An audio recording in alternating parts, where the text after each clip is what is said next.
Bien. Hola, ¿todo bien? Hola.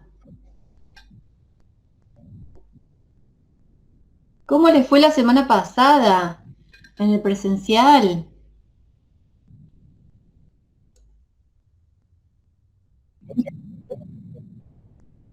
Eh,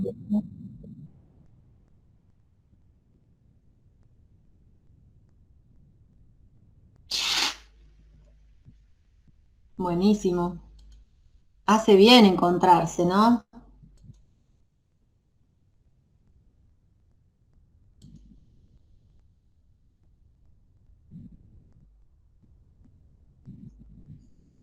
¿Y cómo van este año con las materias nuevas?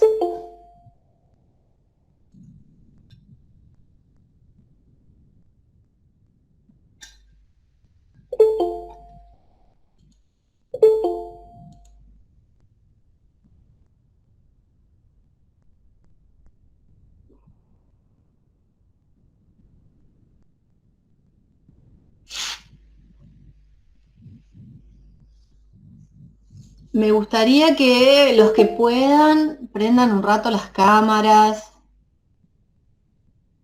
No importa si están desayunando. Hola, profe, buen día. Hola, Guillermo.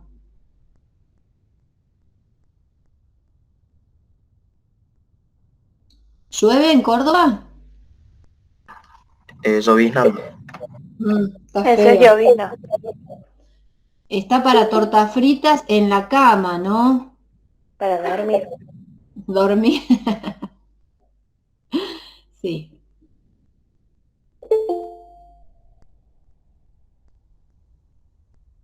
Bueno, bueno, igual me gustaría que alguien más prenda la cámara. Está la Peque sola ahí, las dos solas como locas malas. Nosotras dos nomás. Buen día. Buen día. Acá Agustina la Valiente. Sepan que si hay alguien que no le anda la cámara, no tiene cámara. Hola María. ¿Estás trabajando, María? ¿Estás en un negocio, algo así? Ah, mira. Sí, estoy en un local, pero puedo tener la clase, no hay problema. Bueno, ¿en qué trabajas? ¿Qué venden? En un local de ropa para niños y bebés. Ah, bueno. Muy tierno. ¿Trabajás todas las mañanas? Sí. ¿Y cómo haces para cursar, María? No, hablé con las dueñas y bueno, y esos días no vengo y viene otra chica, así que bueno, re piola. Ah, bien. Sí. Bueno, muy bien. Bueno, bueno, me alegro que puedas seguir. Si necesitas atender o bueno, sacar la cámara para, no hay problema, ¿eh? Sí, yo cuando viene alguien apago la cámara y bueno, le Bueno, atiendo y después vuelvo. dale, genial. Gracias. Bien.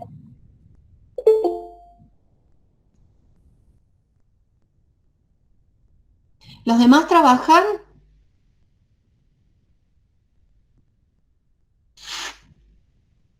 No, profe, yo solo entreno nomás. Ah, ¿qué entrenas? Hago fútbol. Ujú, bien. Yo sí trabajo, Ah, pero a la tarde doy clase. bien. Muy bien. Y con miedo con las restricciones. Vamos a ver ahora. Sí, está complicado.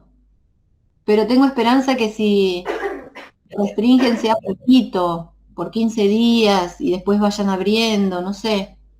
Claro, a mí no me gusta que restrinjan la actividad física, que Y es sí, lo que yo trabajo y lo que me está manteniendo cuerda. Está- Así que, aparte que hace muy bien. Hola, profe. Yo me Hola. vine a Santa Fe y acá hay fase 1. Uh, sí, vamos a ver acá qué pasa el viernes, mañana. Sí. Bueno, vamos a ir empezando. Hoy tenemos para ver un texto bastante largo, denso, teórico, así que vamos a tratar de ir viendo Yo les di algunos ítems, ni siquiera era una guía de lectura, pero algunas cosas para que presten atención, tomen ahí nota. ¿Qué pudieron ahí rescatar del texto? Lo primero que dice, empieza hablando sobre las perspectivas, ¿no? Las perspectivas estructuralistas, los materialistas y los idealistas. ¿Qué pudieron comprender de esas perspectivas o modos de ver la sociedad?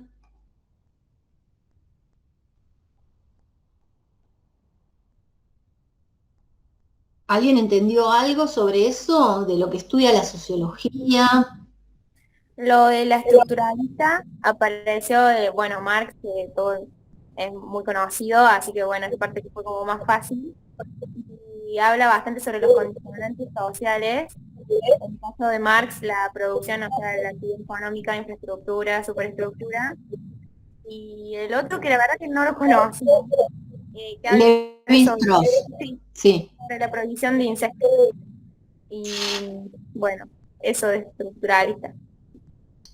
Uh-huh. Bien.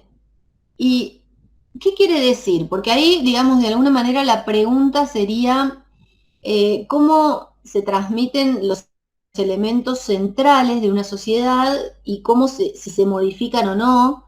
Como que hay dos grandes posturas, vamos a decir extremos, pero vamos a analizar esos extremos, por supuesto que hay matices y que son teóricos, no, nunca es un extremo tan extremo, pero básicamente tanto Marx como Levi-Strauss son dos estructuralistas que dicen que la sociedad se organiza en una estructura objetiva, ¿sí? que está por fuera de lo que los sujetos pueden modificar, ¿no? Que el sujeto llega al mundo y entra a una estructura social que es difícil de modificar. Y que esa estructura social es la que organiza la sociedad. En el caso de Marx, a partir de las relaciones económicas, con lo que dijo María, la superestructura y la estructura, y en el caso de Levi-Strauss, a través del lenguaje o las prohibiciones. La prohibición del incesto como un parámetro que organiza, por ejemplo, las familias y las relaciones vinculares. ¿Sí? La invariante es la prohibición, es decir, para unas sociedades la prohibición del incesto está dada en la mamá, la madre o el padre. En otras sociedades la prohibición del incesto no está dada en los padres, sino en los primos o en otra cosa, ¿sí? Lo invariante es que hay una prohibición. Ahora, ¿con quién es la prohibición? Es variable de acuerdo a las tribus y de acuerdo a las sociedades. ¿Eso se entiende? Bien. Sí, profe. En el caso de Marx, que por ahí lo conocen más del secundario, los que estudiaron sociales y demás, él dice que las sociedades se organizan en términos de las relaciones económicas. Hay poseedores del capital, la burguesía, y poseedores de la fuerza de trabajo, el proletariado.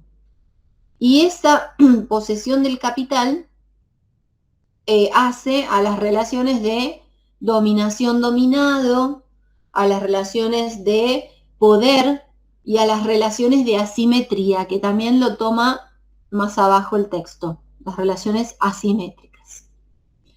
En el caso de Marx, bueno, de alguna manera la burguesía es el poseedor del capital, por ejemplo, no sé, hay un burgués que posee una máquina de tejer.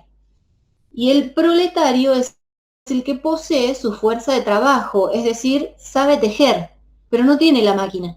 Entonces, digamos, está empleado, va todos los días a su trabajo y gana 2 pesos por cada pullover, ¿verdad? Ahora, el proletario va a tener siempre su fuerza de trabajo.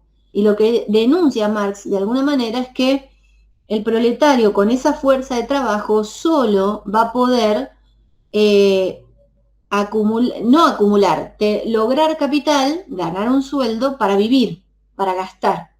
En cambio, el burgués, al tener la máquina, puede acumular capital, porque él va a cobrar ese pullover, los 2 pesos que le paga el proletario, más lo que gasta en la materia prima, más el riesgo por si se le rompe la máquina, más la luz, y además de todo eso, una plusvalía, habla del plusvalor, Marx. Entonces cobra el pullover 20 pesos. ¿Sí? Ese plusvalor es lo que de alguna manera le permite acumular capital. ¿Por qué?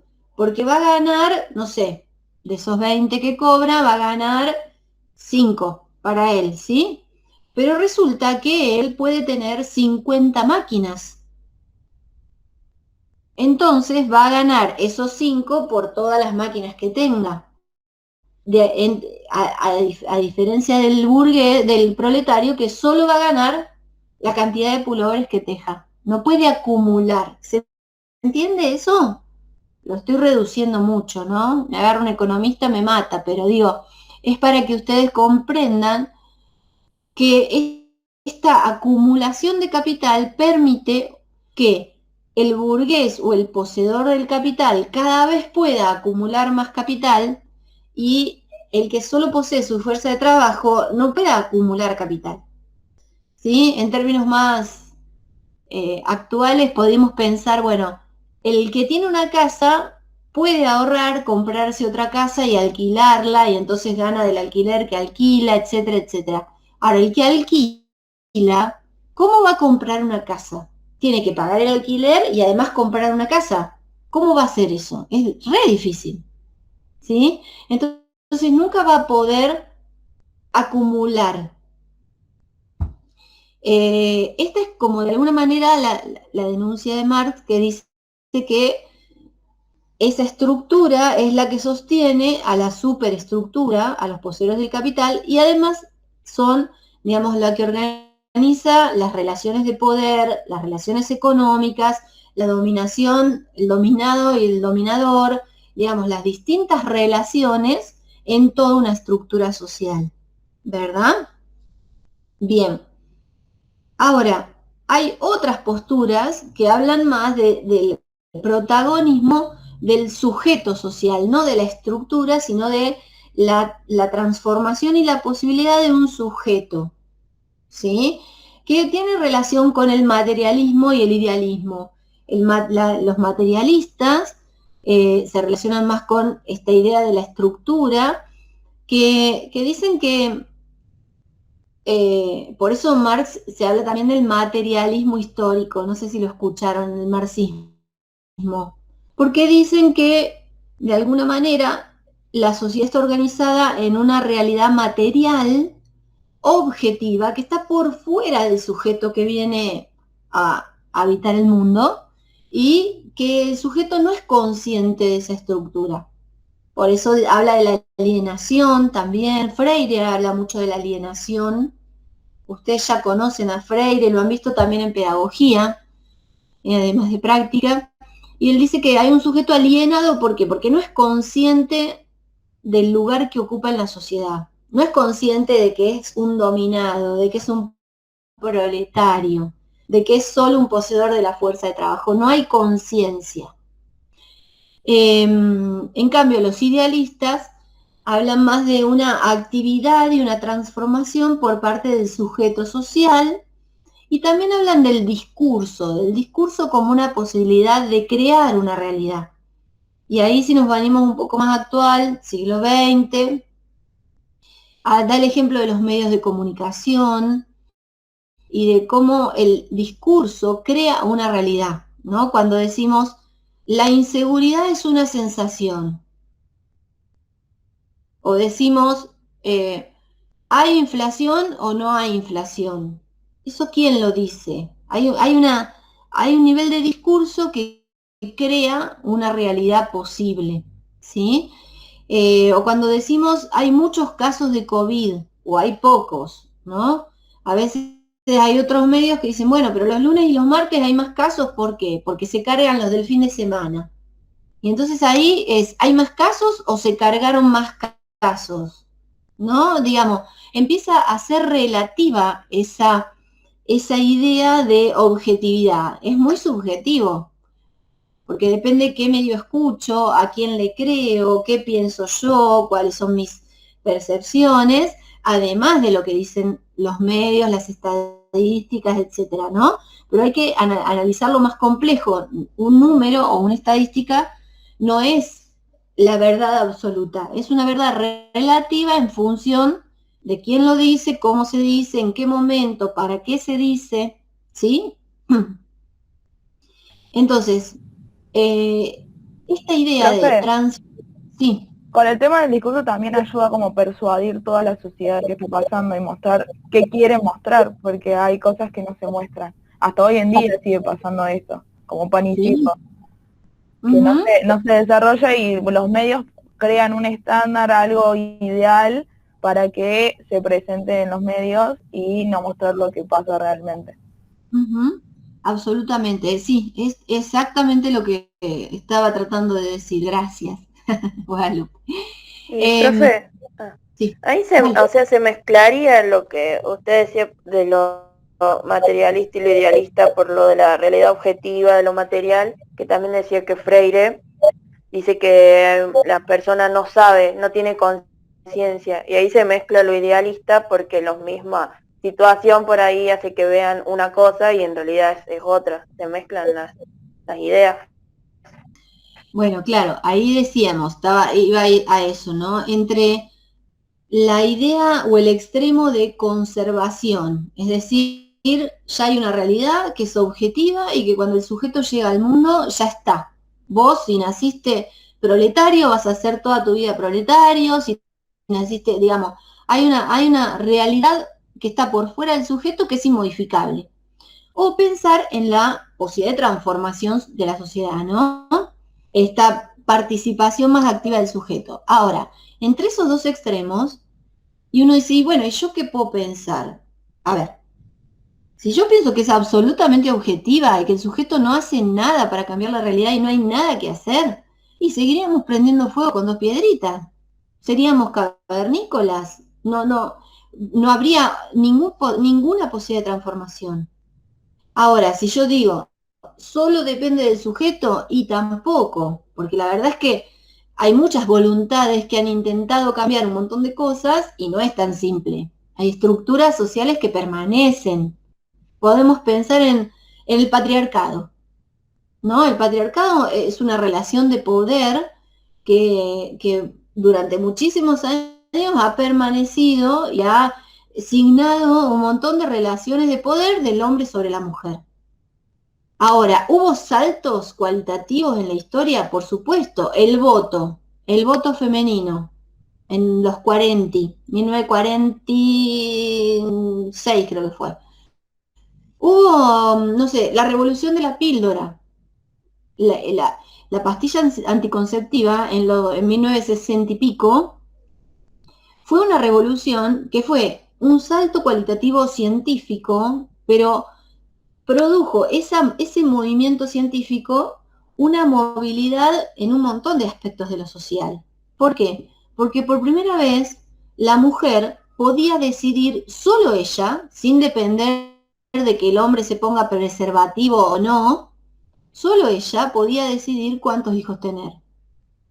Eso produjo que pudiera salir a trabajar, que pudiera tener independencia económica, que pudiera tomar un montón de decisiones a partir de, no es tan simple, ¿no? Es mucho más complejo, pero digo, esa revolución científica produjo un montón de acomodaciones en las relaciones de poder entre la mujer y el hombre. Porque además si la mujer no trabaja, no tiene independencia económica, está sometida, no se puede separar, ¿sí? El voto femenino también, 20 años antes, produjo, bueno, la voz de la mujer en la política, en lo jurídico. En lo jurídico, la patria potestad. La patria potestad, hasta hace poquitos años, era solo del padre. Es decir, el hijo no era de la mamá. Si el papá se separaban y lo quería reclamar, el papá le sacaba a los hijos a la mujer. La mujer no tenía patria potestad sobre sus hijos. Estas cuestiones jurídicas, claro que son saltos cualitativos y modificaciones. Y tiene que ver con la transformación de los sujetos sociales. No es de un día para el otro, no es fácil, no es casual, ¿no? Pero digo, hay un equilibrio entre este conservar y transformar, ¿sí? Y tiene mucho que ver, para mí, ahí la idea de conciencia de la que habla Freire y la idea de la educación. Porque el día que yo deje de pensar que la educación y que mi tarea como docente sirve para transformar una realidad, y me pongo un kiosco. Me voy a atender ahí con María y chao.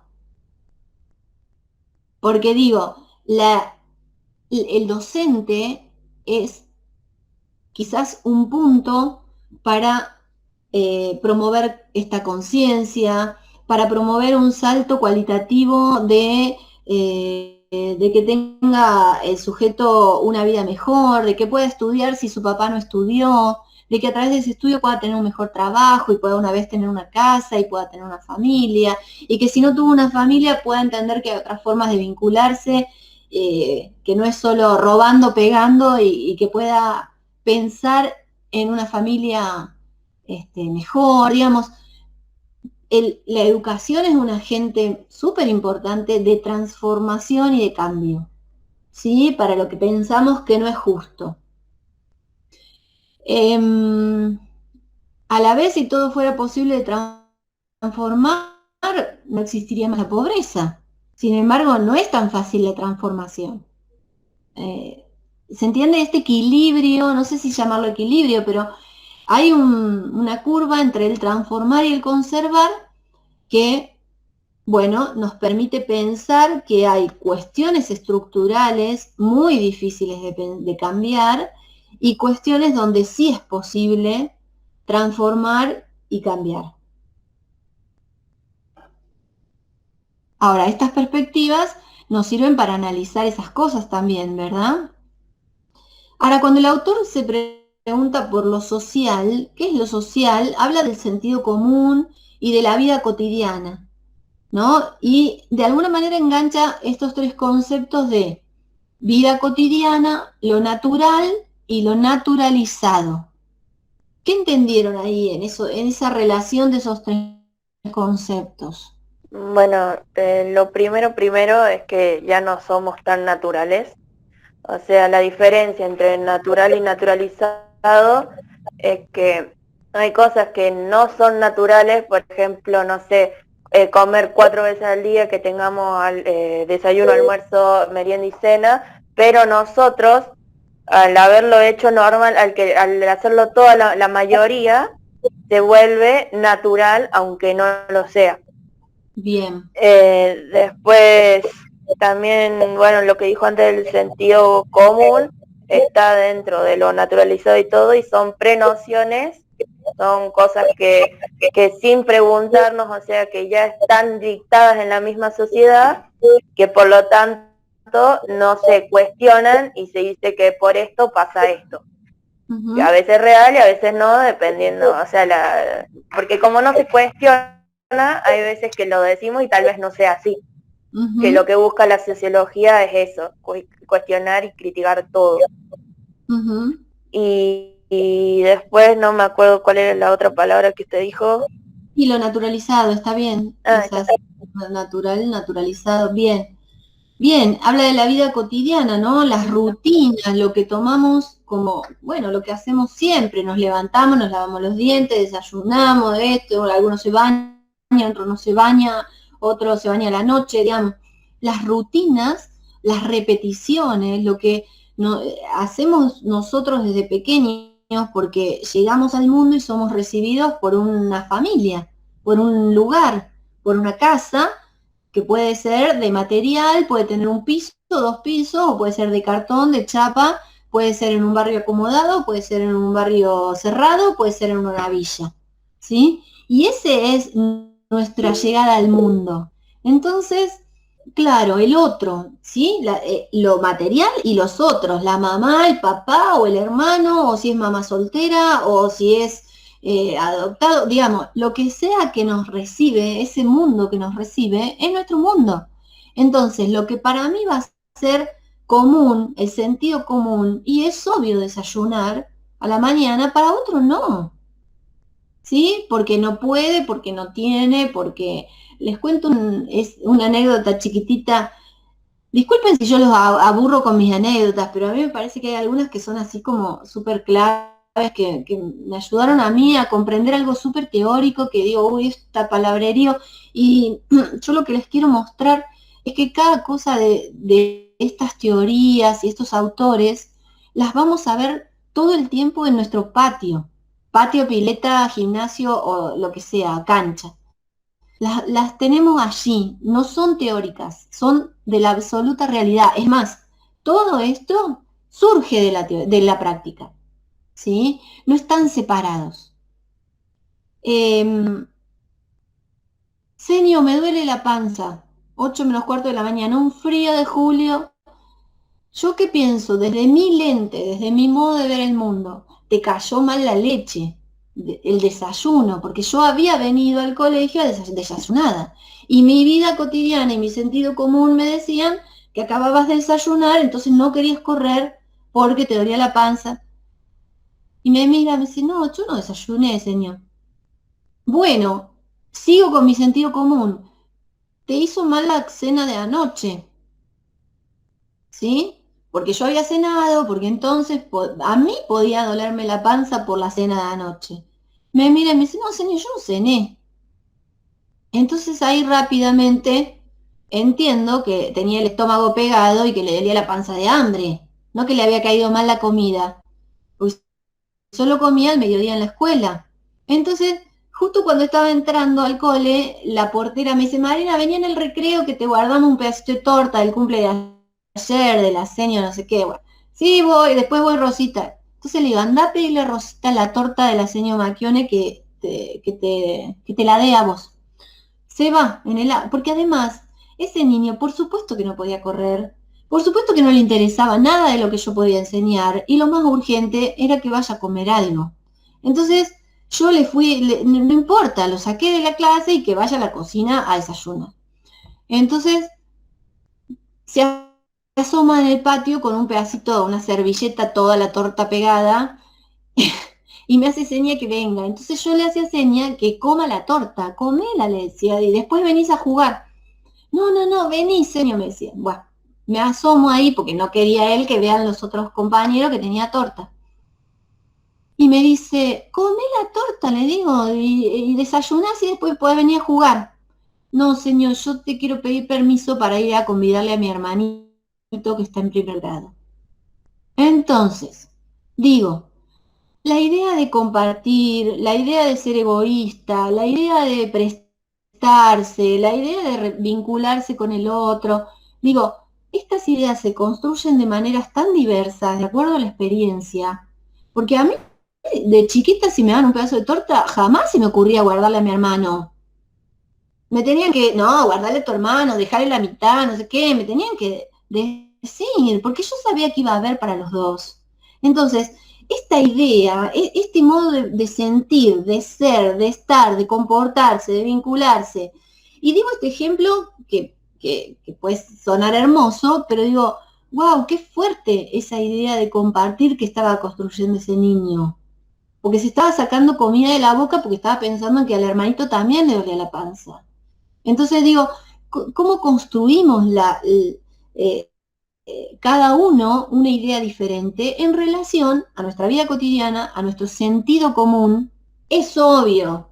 ¿Para quién es obvio? Para mi modo de ver el mundo. Para otro es obvio otras cosas. Y por supuesto, lo natural y lo naturalizado es en función de nuestra experiencia, que lo dice más abajo, nuestra biografía, el contexto y la historicidad. Estos son 3 puntos que el autor destaca más abajo: la biografía como experiencia de vida, el contexto. No es lo mismo si viví en una escuela, viví en un pueblo pequeñito y fui a una escuela a 2 cuadras de mi casa y la directora era mi tía, que si fui a un colegio súper grande, que nadie conocía mi nombre, que yo era solo un apellido. o que viví en una gran ciudad, ¿sí? Son construcciones del contexto que van condicionando mi modo de ser y estar en el mundo. Y mi perspectiva, ¿sí? Entonces uno podría decir, y es obvio que yo cuando llego a la escuela le doy un abrazo a la directora. Y es obvio para el que tenía la directora que era la tía, ¿no? Para mí yo nunca le di un abrazo a mi directora. Otra persona puede decir, no, eso es faltarle el respeto. Entonces la idea de respeto, ¿en torno a qué se construye? A mi idea del respeto. Cuando los docentes dicen, le puse amonestaciones porque me faltó el respeto. Ah, bueno, ¿cuál fue la falta de respeto? Me tuteó. Y vos decís, pero wow, eso no es falta de respeto. Bueno, capaz que en dictadura sí era falta del respeto. O hace 20 años tutear a un profesor era faltar el respeto. Entonces, lo natural, lo obvio, lo naturalizado era no tutear al profesor. Hoy lo naturalizado es otra cosa. Y tiene que ver con la historicidad, educarse en democracia, educarse en dictadura, educarse con redes sociales, educarse sin redes sociales. Todo eso hace que lo natural, la vida cotidiana, el sentido común, lo natural y lo naturalizado vaya cambiando. Profe, y eso se lo puede analizar básicamente ahora con el tema de la pandemia, todo lo que teníamos naturalizado, lo tuvimos que cambiar o pensar de nuevo, o cosas que no estaban naturalizadas y deberían haber sido naturalizadas, ahora lo tuvimos que naturalizar por obligación, como, no sé, lavarse las manos, no toserle al otro, era algo que, por ejemplo, debía estar naturalizado antes y no lo estaba. Y bueno, y ahora con la pandemia obligó a que sea natural. O sea, creo que todo lo que estamos viendo se lo puede analizar bien en la pandemia, porque es como que está más exagerado, o sea, se lo puede ver mucho más fácil que antes. El modo de vincularse, ¿no? Digo, ahora uno piensa, tomábamos mate, yo tomaba mate en la clase con los estudiantes, y en la clase por ahí había 2 mates, y 40 personas tomábamos 2 mates. ¿Sí? Y ahora pensar en eso, digo, uy, no sé, no vamos a volver a tomar mate de esa manera, ¿no? ¿A quién le damos un abrazo o un beso? ¿No? Hay gente más besuquera, gente menos besuquera, pero digo, y ahora vamos a pensar más a quién le damos un beso o un abrazo, por lo menos por ahora o por un tiempo, no sé. Digo, todas las cosas que uno naturaliza, ¿y para qué nos sirve pensar en esto? Porque si es naturalizado, no es natural, es construido culturalmente y entonces se toma como natural algo que es una construcción social, ¿verdad? Ahora, si para nosotros algo que es obvio, que tiene que ser así, para nuestros estudiantes, los niños, no es así, nosotros debemos pensar que para él tiene otra construcción cultural, social, otro modo de vincularse que es distinta. Lo bueno, no sé, entonces digo, bueno, este pibe que pega, y pega todo el tiempo, y se porta mal, dice la maestra. Bueno, sí, pega, se porta mal. Es complicado tenerlo en la clase, perfecto, pero él construyó ese modo de vincularse. Entonces tenemos que saber que es una construcción, que hay que deconstruir, desarmar y construir otro modo, ¿sí? Acá no nos pegamos, no hace falta pegar. Acá podemos conversar, acá si hay no sé, si me meten una falta no tengo que devolverle la patada. Hay un árbitro que va a cobrar. Hay una consecuencia, sí, pero hay que interponer la palabra para que no haga falta la pelea, ¿sí? Miren qué importante es deconstruir ese modo para construir otra cosa. Y lo hacemos los profes. Y no lo hacemos dando clase teórica. Lo hacemos, hay dos que se están agarrando a piña. No, porque él me pegó. No, no te pegó. Cometió una falta. Eso se llama FAU y la consecuencia es un tiro libre. ¿Sí? Cuando esto se va rutinizando, la próxima vez es decir, profe, me metió una patada, cóbrele. Ya no hay piña ahí. No hay devolución. Porque sabe que hay una consecuencia, porque sabe que hay un árbitro, primero externo. ¿Sí? Hasta que un día dice, no, eso es tiro libre, eso es penal o lo que sea, o lateral. ¿Sí? Y hasta que un día pueden jugar solos y los dos internalizaron una norma, internalizaron una palabra y no se pegan más, porque no hace falta. Porque hay una norma internalizada que les permite convivir en una mini sociedad, que es jugar al fútbol, a lo que sea, sin pegarse. ¿Sí? Y que ese niño que pega todo el tiempo, no hace falta acá pegar, porque hay interposiciones lingüísticas que dicen, hay un árbitro, ¿no? Si siempre hubiera un árbitro en nuestra vida, digo, un juez, un fiscal que hace justicia, etcétera, no haría falta la justicia por mano propia, no haría falta, porque hay alguien que interpone una norma y que sabe que va a tener una consecuencia de algo que hizo mal.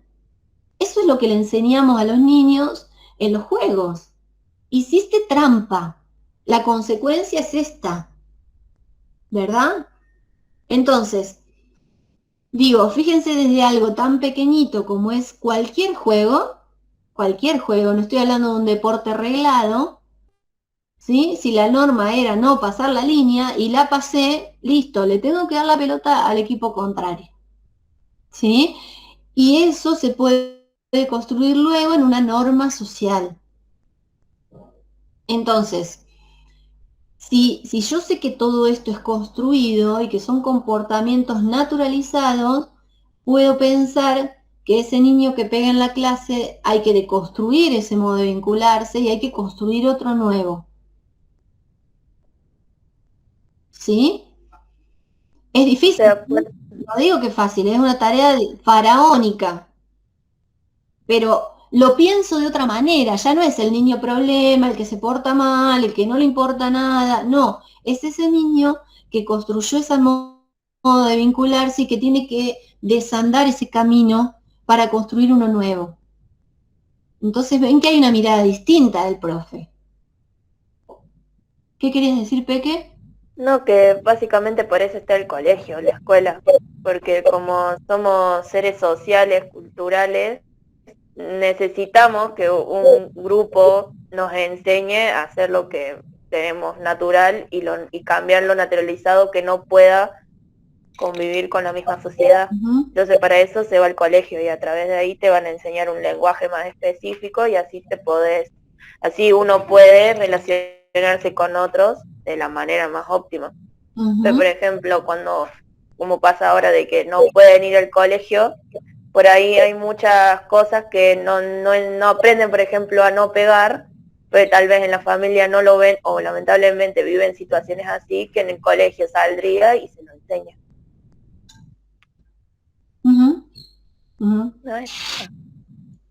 No solo el colegio, ¿no? El club, el barrio, todas las instancias de socialización, el gimnasio, lo que sea, ¿no? Todas son instancias donde nos sirve,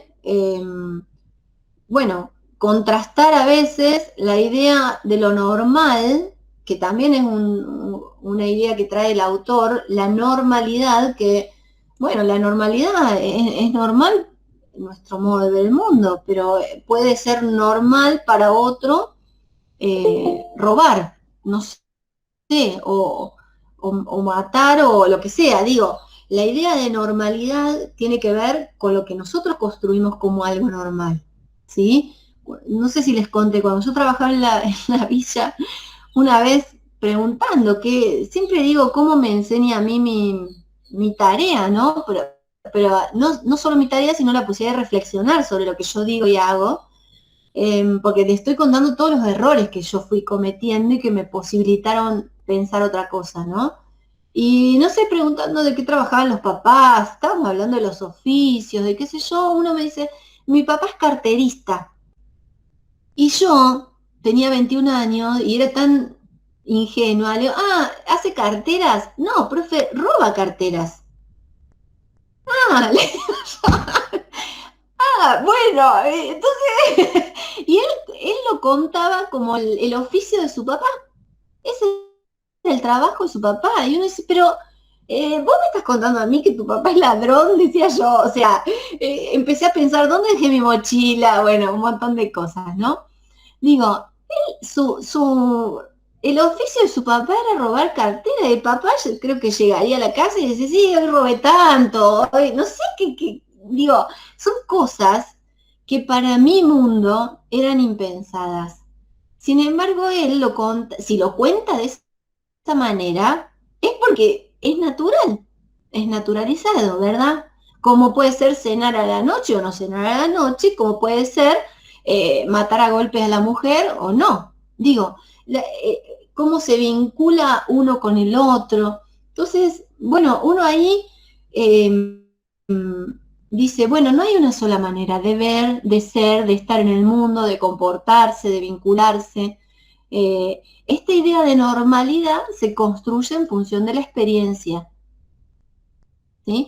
Y ahí viene también otro concepto que toma el autor de lo intersubjetivo. ¿Están cursando sujetos? Bueno, cuando cursen sujetos de la educación, la idea de sujeto, subjetividad, ¿no? Van a verla más profundamente, pero uno tiene una construcción de subjetividad propia que es distinta, por ejemplo, a la de este niño que su papá robaba carteras, ¿no? Que para él era natural, normal, como lo queramos llamar. Este choque intersubjetivo, ¿no? Porque de alguna manera a través del lenguaje nos estábamos conectando con algo que para mí era imposible seguir esa conversación y él nada. Entonces, digo, ahí hay una subjetividad contrapuesta de lo que para mí está bien, está mal, las normas, los valores, lo que es el trabajo, la idea de trabajar, de cómo ganar el dinero, un montón de cosas que para él, yo digo, acá es otro idioma, es otro mundo, ¿sí? Y entonces uno dice, pero ¿cómo? ¿Cómo hace esto? ¿Y cómo hace esto? Porque él fue construyendo eso. Y ese niño, ¿qué va a hacer si no tiene otra posibilidad, otra mirada de que hay otros trabajos posibles? Y o va a ser carterista porque su papá lo va a llevar a robar y le va a enseñar, o va a hacer otra cosa si el docente, o tiene un tío, o no sé, o tiene otra posibilidad de pensar que hay otros trabajos. Digo, ¿cómo se desarticula eso para construir una cosa nueva? Bien. También habla, bueno, de la importancia y la función del lenguaje, ¿no? La creación de símbolos, y toma el tema, bueno, del sentido común y las prenociones, que ya habló algo Peque, las prenociones como los prejuicios, ¿no? Yo tengo una mirada del mundo, una lente para mirar mi mundo, ¿no? Miro el mundo con mi lente, con mi construcción de lo que debe ser. Entonces yo espero que los estudiantes en mi clase sean puntuales, prendan la cámara, participen, vengan con el texto leído, pregunten las dudas, etcétera, etcétera. Y esto no pasa, o pasa poquito, o pasa solo con algunos, ¿no? Y entonces hay una idea de que yo puedo construir un prejuicio, porque yo espero un montón de cosas de mis estudiantes. Entonces, ¿qué puedo decir? Puedo decir, son todos unos vagos, no les gusta estudiar, no se esfuerzan, no prenden la cámara porque seguro que no se peinaron, ¿sí? Y hago un montón de prenociones en función de lo que yo espero de un buen alumno. O puedo pensar, bueno, ¿qué pasó? ¿Por qué no prendió la cámara? Ah, resulta que estaba trabajando María, entonces no prendió la cámara porque tenía que ir a atender, otro no le funcionaba la cámara, otro estaba en el colectivo viajando, no sé. Ahora, esa idea de tener un prejuicio y ahí, digamos, que eso sea lo único posible, o poder preguntar por qué no prenden la cámara, por qué no participan, por qué no están en la clase, entonces poder conocer, no sobre la base de mi prejuicio, sino de la base de una realidad más posible, más real, más certera de por qué no prendieron la cámara. Y está todo bien si alguno me dice, no, profe, la verdad no leí nada porque la semana pasada tuvimos presencial y no me organicé. Y es así. Y sí. O dicen, no, me pareció un bodrio, de las 28 carillas leí 14 y lo dejé porque no daba más. Bueno, entonces veamos de qué manera vamos a organizar mejor, daremos textos más cortos, lo voy a explicar de otra manera, digamos, pero en esa intersubjetividad entre lo que yo espero y lo que esperan ustedes, se arma un nuevo contrato, un contrato pedagógico. Bueno, tenemos que aprender esto, ¿cómo hacemos? ¿Cómo los acompaño mejor? ¿Cómo los ayudo? ¿Sí?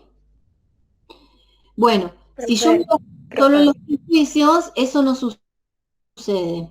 Dale, No, Pequeda. que me parece que también ese tipo de choques pasarían cuando somos adultos y damos clases a niños chiquitos, porque ellos ven el mundo de una manera totalmente distinta a como la vemos nosotros, porque ellos tienen menos prejuicios que nosotros todavía.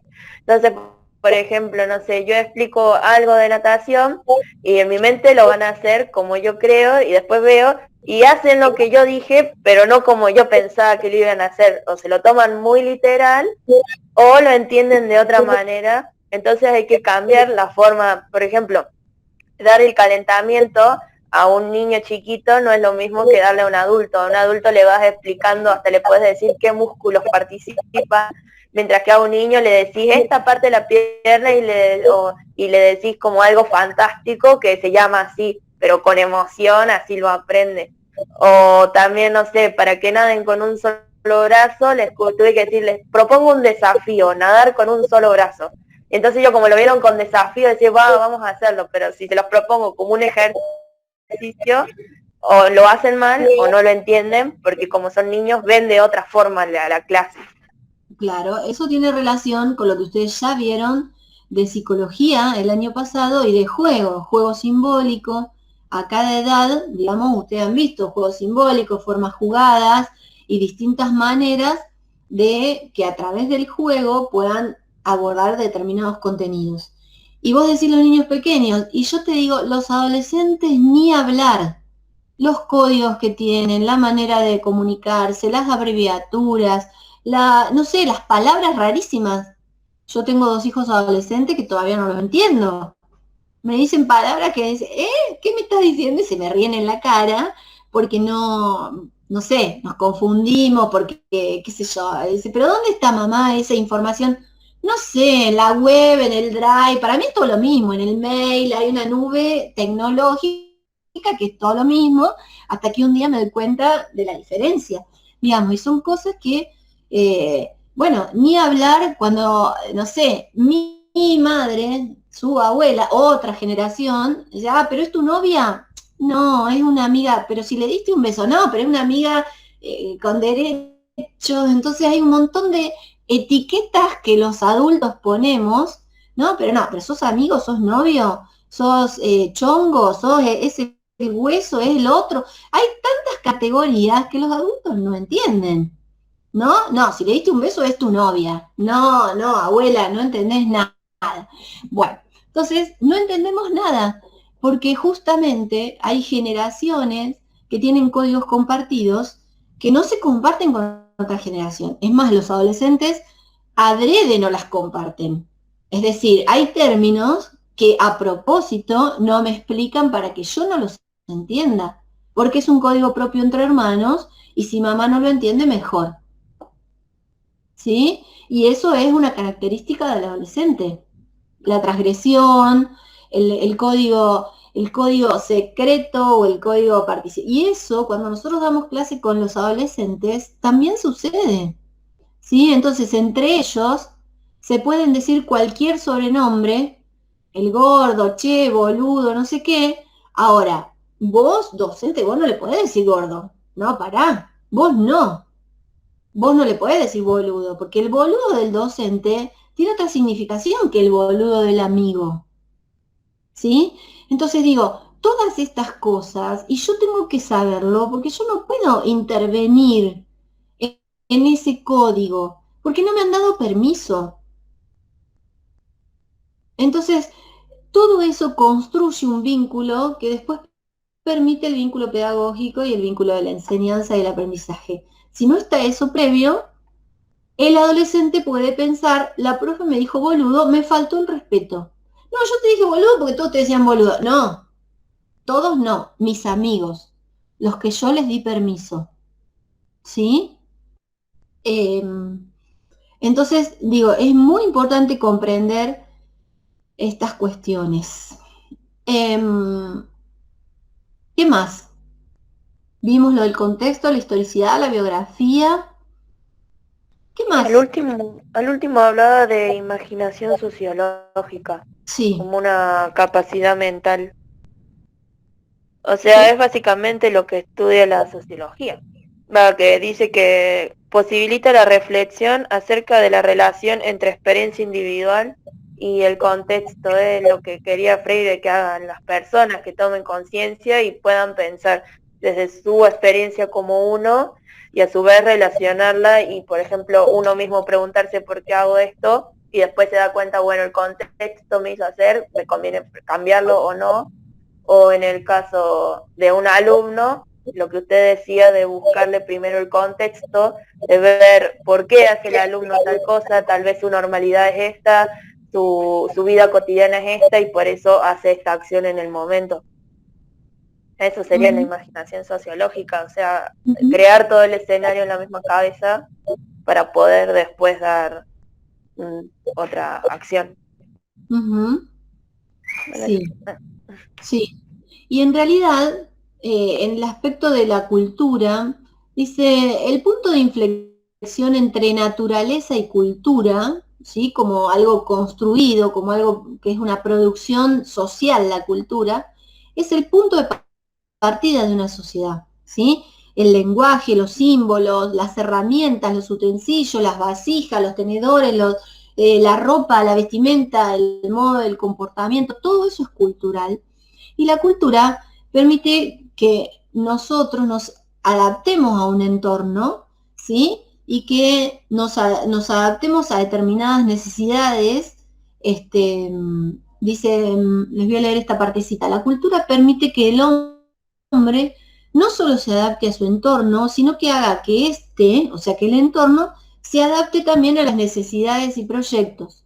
Dicho de otro modo, la cultura hace posible la transformación de la naturaleza.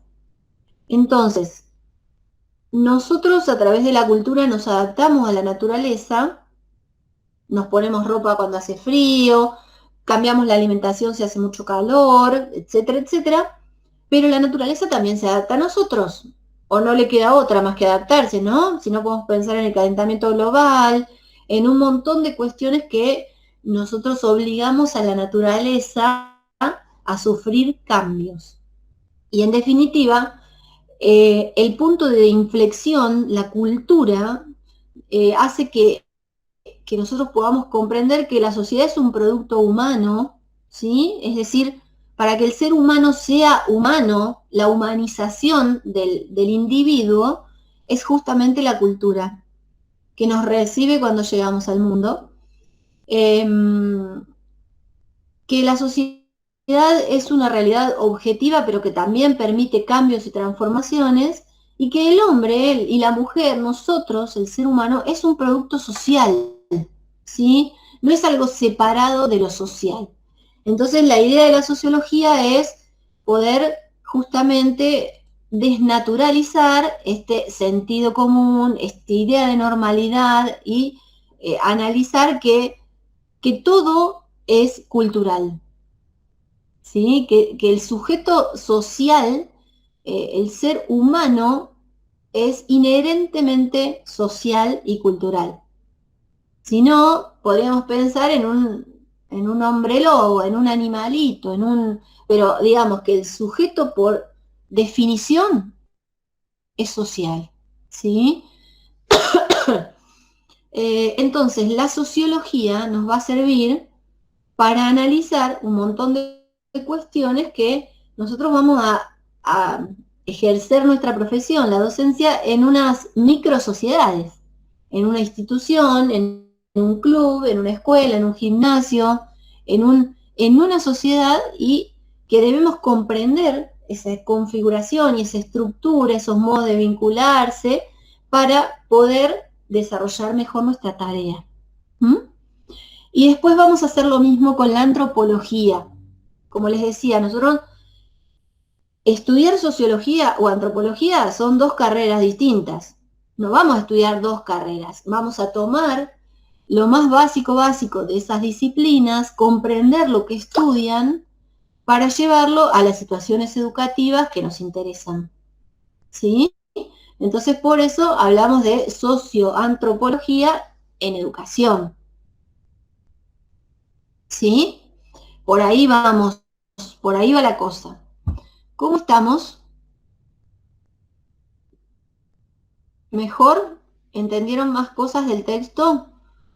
Los que Sí, no han profe. participado tanto, no habían terminado, no leyeron, ¿qué pasa con...? Me interesa mucho saber cómo se están organizando, porque esta es una materia súper teórica, que, digamos, yo voy a hacer el esfuerzo para que ustedes no la vean tan teórica y puedan entender por qué tienen esta materia en el profesor de educación física y para qué nos sirve, pero hay conceptos que tienen que leer, y es denso, no es un texto para leer en el colectivo una pasadita.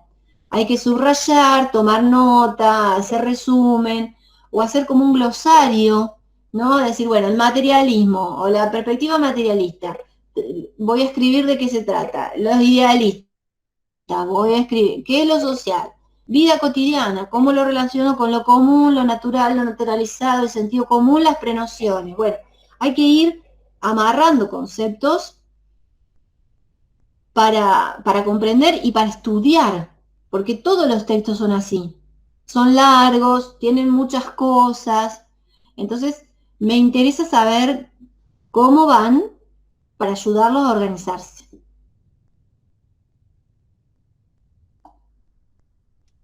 Bien, profe. Por ahí leemos juntos, por ahí leemos cada uno por separado y a veces lo ponemos en común con un compañero, con Tommy Miranda, y se nos simplifica una banda. Bien, eso está buenísimo. Leer y encontrarse, decir, bueno, ¿qué entendiste por esto? ¿Qué entendiste por lo otro?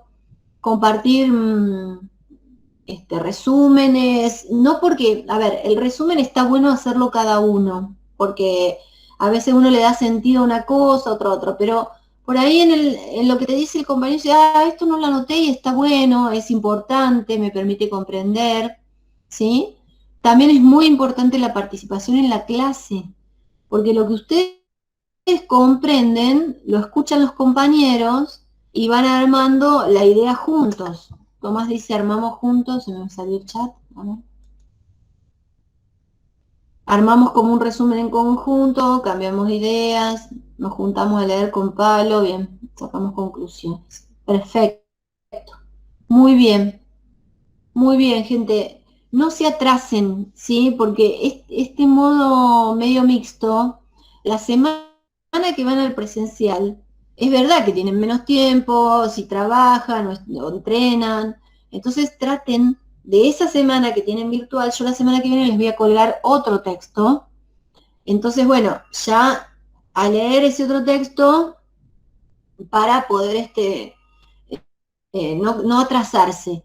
Y si la otra clase en 15 días en el encuentro por mí, yo arranco con el texto nuevo, decir, profe, me quedó una duda del texto anterior, me preguntan, le dedicamos un ratitín y para seguir avanzando, pero digo, tenemos poquitos encuentros, entonces hay que aprovecharlo bien en las dudas, en lo que no entendieron, ¿sí? Y para eso necesito que lean en la semana que no nos vemos. ¿Está?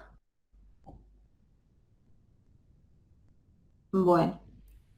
Bueno, gente, que tengan linda semana, coman rico el 25, locro, guiso, empanada, pastelito, y bueno, yo les voy a dejar una clase escrita la semana, seguramente el lunes o martes a más tardar yo la cuelgo, porque la pongo así el primer día para toda la semana, y, y nos vemos en 15 días. ¿Está bien? Dale, profe, gracias. Gracias, profe. Chau. Nos vemos. Chao, profe. Gracias.